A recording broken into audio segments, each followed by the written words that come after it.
Hi friends, రీసెంట్గా భారత క్రికెట్కు చెందినటువంటి మాజీ కెప్టెన్ అయిన రోహిత్ శర్మ గారికి పద్మశ్రీ అవార్డును బహుకరించారు.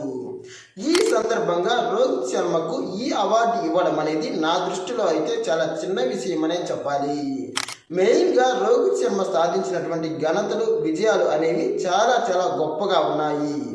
ప్రధానంగా కెప్టెన్సీ విషయంలో మహేంద్ర సింగ్ ధోనికి ఇతడు ఏమాత్రం తీసుకోడు. మెయిన్గా మహేంద్ర సింగ్ ధోని తన యొక్క క్రికెట్ కెరీర్లో ఏకంగా 12 సంవత్సరాల పాటు కెప్టెన్గా ఉండి 7 సార్లు ఫైనల్ చేరి 3 ట్రోఫీలు సాధించాడు.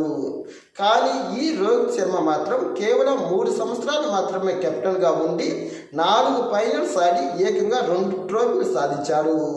ఇక 2023 వన్డే వరల్డ్ కప్లో అయితే తుది వరకు కూడా ఒక్కటంటే ఒక్క పరాజయం లేకుండా టీంను చివరి అంకం వరకు నడిపించాడు.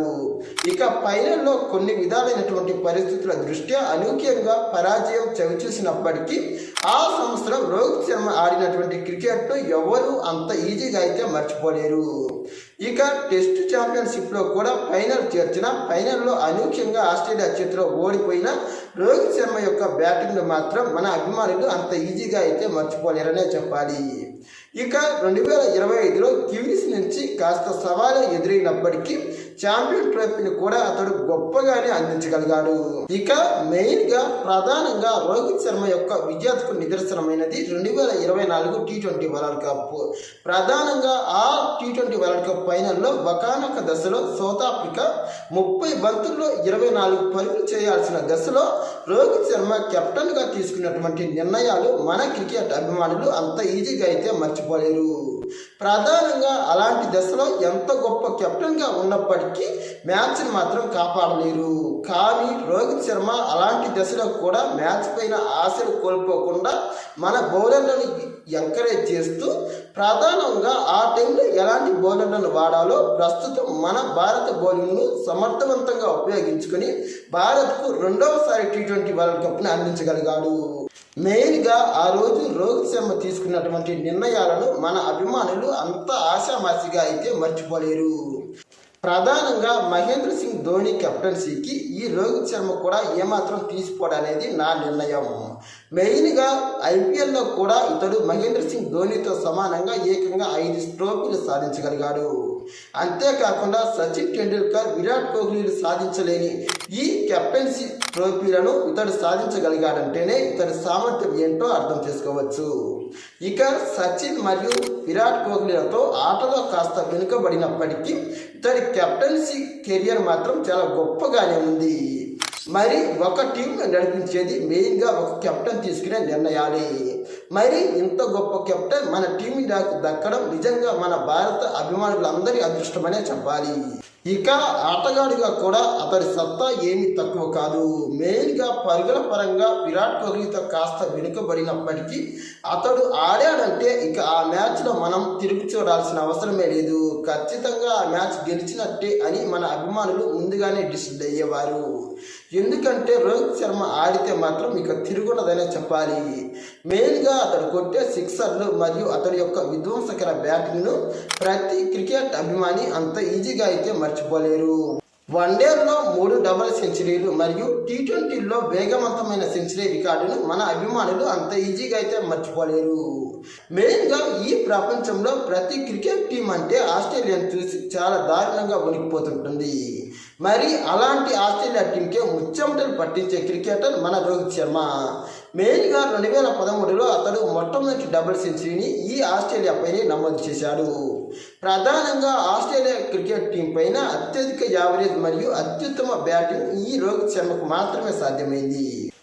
ఇక కెప్టెన్గా కూడా అతడు సేనా కంట్రీస్పై సాధించిన విజయాలను బట్టే అతడి సత్తా ఏంటో మనం అర్థం చేసుకోవచ్చు.